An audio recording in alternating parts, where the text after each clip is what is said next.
நேற்றும் இன்றும் என்றும் மாறாதவராகிய ஆண்டவராகிய இயேசு கிறிஸ்துவின் திருப்பெயரில் முட்டம் திருச்சபையின் சார்பில் அன்பான வாழ்த்துக்களை தெரிவித்துக் கொள்கின்றேன். இந்த நாளிலும் திருமறையை தியானிக்கிற நாம் ஆண்டவர் நம்மோடு பேசும்படி வேண்டுதல் செய்வோம்.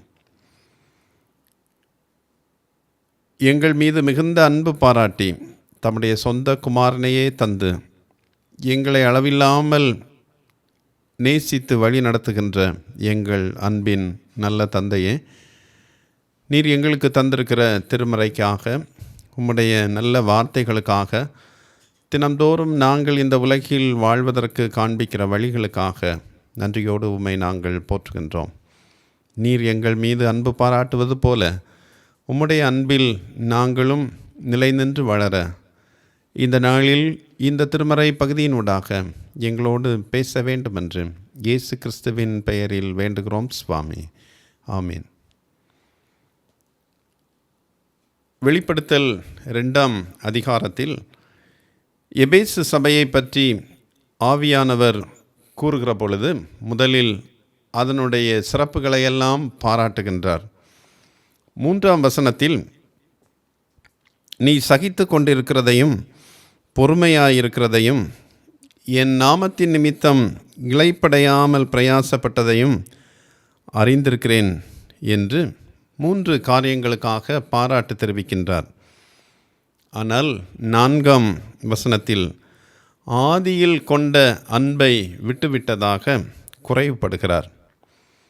இப்படி குறைவுபடுகின்ற ஆவியர் இந்த குறைவை சரி செய்யும்படி 5ஆம் வசனத்தில் 3 காரியங்களை சொல்கின்றார். திருமறை வைத்திருக்கிறவர்கள் 5ஆம் வசனத்தை பாருங்கள். ஆகையால் நீ இன்ன நிலைமையிலிருந்து விழுந்தாய் என்பதை நினைத்து மனம் திரும்பி ஆதியில் செய்த கிரியைகளை செய்வாயாக. இல்லாவிட்டால் நான் சீக்கிரமாய் உன்னிடத்தில் வந்து நீ மனம் திரும்பாத பட்சத்தில் உன் விளக்குத்தண்டை அதனிடத்தினின்று நீக்கிவிடுவேன் என்று கூறுகின்றார். இந்த வசனத்தில் ஆதியில் கொண்டிருந்த அன்பை சரி செய்வதற்கு 3 காரியங்களை ஆவியானவர் சொல்லுகின்றார். முதலாவதாக 5ஆம் வசனத்தை பாருங்கள். இன்ன நிலையிலிருந்து விழுந்தாய் என்பதை நினைக்கும்படி அழைக்கிறார். இங்கே விசுவாசிகள் அல்லாதவர்களை அவர் அழைக்கவில்லை, அல்லது திருச்சபைக்கு வராதவர்களை அவர் நினைக்கும்படி கூறவில்லை. மாறாக திருச்சபைக்கு வந்து களைந்தவர்களை அல்லது அன்பில் குறைபட்டவர்களை நினைக்கும்படி அழைக்கிறார். நினைத்தல் என்பதே மனம் திரும்புவதற்கான அல்லது நல்ல வாழ்க்கை வாழ்வதற்கான முதல் படி என்று நாம் சொல்லலாம். லூக்கா 15ஆம் அதிகாரம் 17ஆம் வசனத்தில் இளைய மகன் பன்றிகள் கூட்டத்தில் வாழ்ந்து வந்த பொழுது தன்னுடைய தந்தையின் வீட்டை நினைக்கிறார். இதை பற்றி விளக்குகின்ற ஓ ஹென்றி என்று சொல்கின்ற திருமறை ஆசிரியர் சிறிய கதை ஒன்றை சொல்லுகின்றார். கிராம பள்ளிக்கூடம் ஒன்றில் 2 மாணவர்கள் படித்து வந்தனர். இருவரும் பள்ளியில் படிக்கிற பொழுது நண்பர்கள். அவர்களில் ஒருவன் கெட்ட நண்பர்களோடெல்லாம் சேர்ந்து பின்னாட்களில் ஊதாரியாக மாறிவிட்டான். இப்படி ஊதாரியாக மாறியவன் தனது பிழைப்புக்காக கடை ஒன்றில் வேலைக்கு அமர்ந்தான். ஒரு நாள் கடையில் வேலை செய்து கொண்டிருந்த பொழுது பள்ளியில் படித்த தன்னுடைய நண்பன் தன்னுடைய கடைக்கு வருவதை கண்டான்.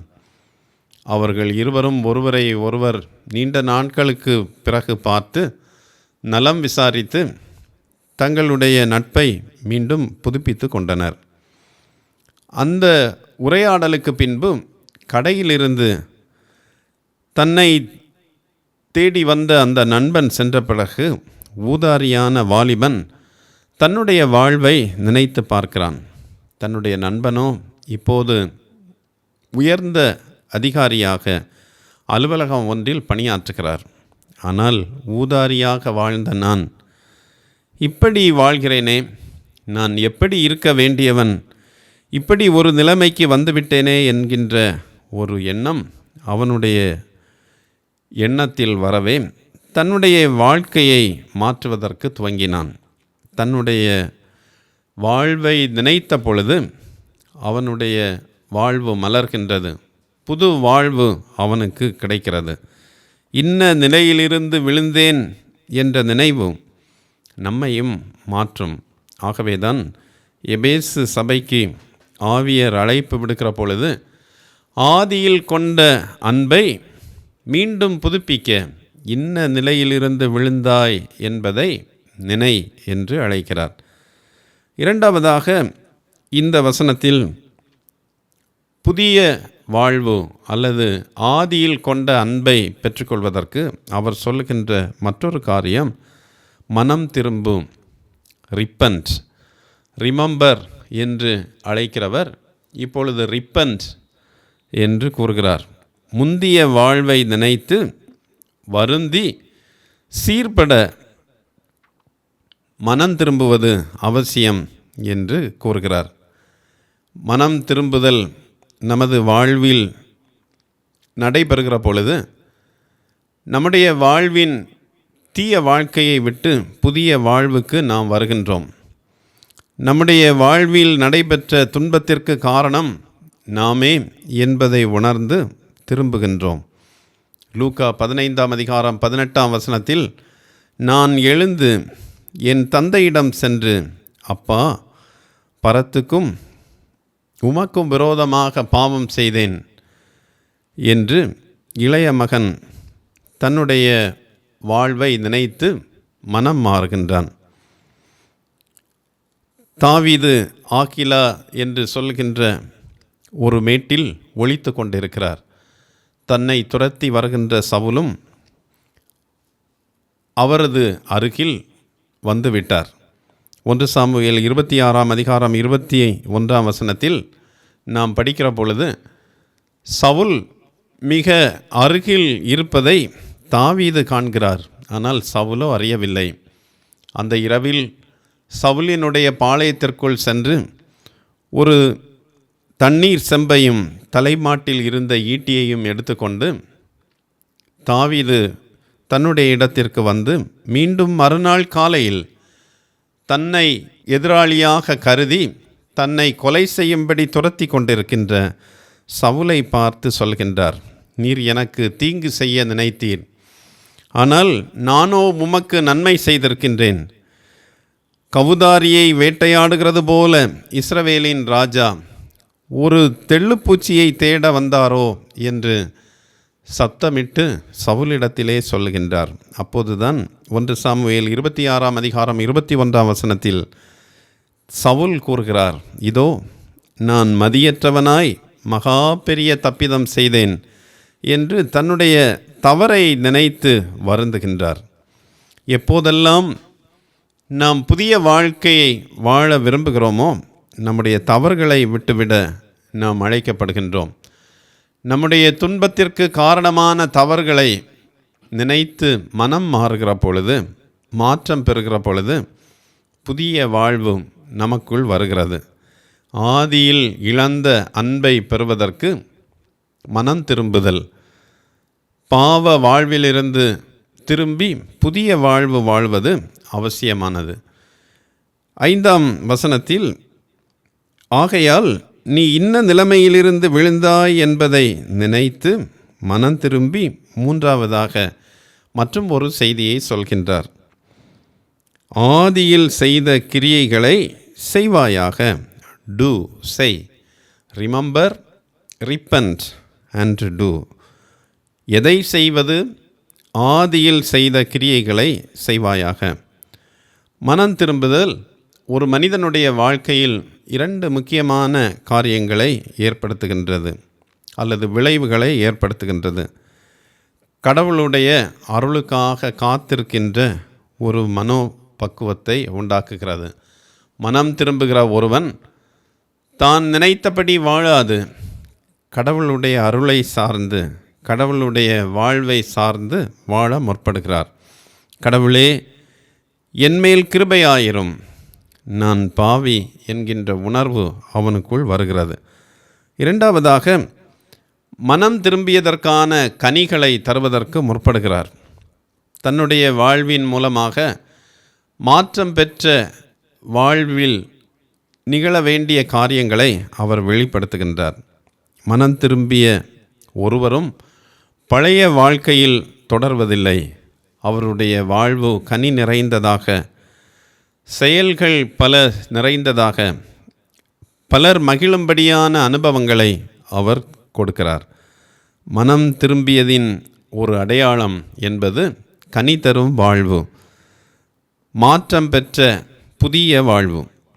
கடவுளுடைய உதவியால் இந்த புதிய வாழ்வை அவர் தொடர்கிறார். முன்பு செய்ததை செய்யாமல், முன்பு சென்ற தவறான இடங்களுக்கு செல்லாமல், முன்பு எண்ணிய தீய காரியங்களை எண்ணாமல் புதிய வாழ்க்கை வாழுதல்தான், புதிய செயல்களை செய்வதுதான் மனம் திரும்பிய வாழ்வு. பலர் தவறை சரி செய்யாமலேயே கடமைக்காக கடவுளை அன்பு செய்வது போல வாழ்கின்றோம். என்றோ ஒரு நாள் அன்பு செய்தோம், ஆனால் இன்று அந்த அன்பில் நாம் தொடர்ந்து வாழவில்லை. ஆகவே 5ஆம் வசனத்தின் பின்பகுதியில் ஒரு தண்டனையும் சொல்லப்பட்டிருக்கின்றது. இல்லாவிட்டால், நீ இன்ன நிலைமையிலிருந்து விழுந்தாய் என்பதை நினைத்து மனம் திரும்பி ஆதியில் செய்த கிரியைகளை செய்யாவிட்டால், நான் சீக்கிரமாய் உன்னிடத்தில் வந்து நீ மனம் திரும்பாத பட்சத்தில் உன் விளக்கு தண்டை அதனிடமின்று நீக்கிவிடுவேன் என்று ஆண்டவர் சொல்கிறார். இங்கே விளக்கு தண்டு, லேம்ப் ஸ்டாண்ட் என்பது சான்று பகர்தலின் ஒரு அடையாளத்தை சுட்டிக்காட்டுகின்றது. மனம் திரும்பாமல், ஆதியில் கிறிஸ்துவிடத்தில் கொண்ட அன்பை வெளிப்படுத்தாமல், பிறரோடு கொள்ளுகின்ற அன்பை வெளிப்படுத்தாமல் பாவ வாழ்க்கையிலேயே தொடர்ந்து கொண்டிருந்தால், உன்னுடைய சாட்சியின் ஜீவிதம் உன்னை விட்டு எடுபட்டு போகும். அதுதான் விளக்கு தண்டை உன்னிடமிருந்து அல்லது சான்று பகர்கின்ற நிலையிலிருந்து நீக்கிவிடுவேன் என்கின்ற ஒரு தண்டனை இங்கே கொடுக்கப்படுகிறது. சான்று பகர்தல் என்பதை கடவுளால் கருதப்படுகின்ற, கடவுளுடைய ஒளியை பெற்று ஒளி தருகின்ற விளக்கு தண்டாக இருக்கிற நிலையிலிருந்து நீக்குதல் என்றும் நாம் பொருள் கொள்ளலாம். நீங்களும் நானும் கடவுளுக்காக ஒளி வீசக்கூடிய விளக்கு தண்டுகளாக இருக்கிறோம், சான்று பகர்கிறவர்களாக இருக்கிறோம். ஆதியில் கொண்ட அன்பை வெளிப்படுத்தி சான்றாக வாழ வேண்டும் என்று கடவுள் எதிர்பார்க்கிற பொழுது, நாம் புதிய வாழ்க்கை வாழாவிட்டால், பாவத்திலேயே வாழ்ந்து கொண்டிருந்தால், மனம் திரும்பாவிட்டால், மனம் திரும்பிய கனிகளை தராவிட்டால், நம்முடைய சான்று பகர்கின்ற வாழ்வு நம்மை விட்டு எடுபட்டு போகும் என்பதை புரிந்து கொள்ள ஆண்டவர் அழைக்கிறார். அவருடைய கண்காணிப்பிலேயே இருந்து புதியவர்களாக வாழ்ந்து, சான்று பகர்ந்து, நல்ல கனிகளை தந்து, தினந்தோறும் ஆண்டவருடைய மக்களாக வாழும்படி இந்த நாளில் நம்மை அர்ப்பணிக்க ஆண்டவர் அழைக்கிறார். ஜெபிப்போம். ஆதியில் கொண்டிருந்த அன்பை விட்டுவிடாமல் தொடர்ந்து அன்பில் நீடித்திருக்க வேண்டும் என்று எங்களை அழைப்பு விடுக்கின்ற எங்கள் ஆண்டவரே, உம்முடைய அன்பில் நிலைத்திருக்கும்படி நாங்கள் எதிலே தவறியிருக்கிறோம் என்பதை நினைக்கத்தக்கதான நல்ல எண்ணங்களை எங்களுக்கு தாரும். தவறிய காரியங்களை, தவறிய இடத்தை நினைத்து மனம் திரும்பி புதிய வாழ்க்கை வாழ எங்களை அர்ப்பணிப்பதற்கு அருள் தாரும். ஒவ்வொரு நாளும் புதிய செயல்களை மனம் திரும்பியவர்களாக, நற்கனி தருகிறவர்களாக வாழ்ந்து, விளக்கு தண்டுகளாகிய நாங்கள் உம்முடைய ஒளியை அனுதினமும் நாங்கள் வெளிப்படுத்த எங்கள் ஒவ்வொருவருக்கும் உதவி செய்ய வேண்டும் என்று இயேசு கிறிஸ்துவின் பெயரில் கேட்கிறோம் சுவாமி. ஆமேன்.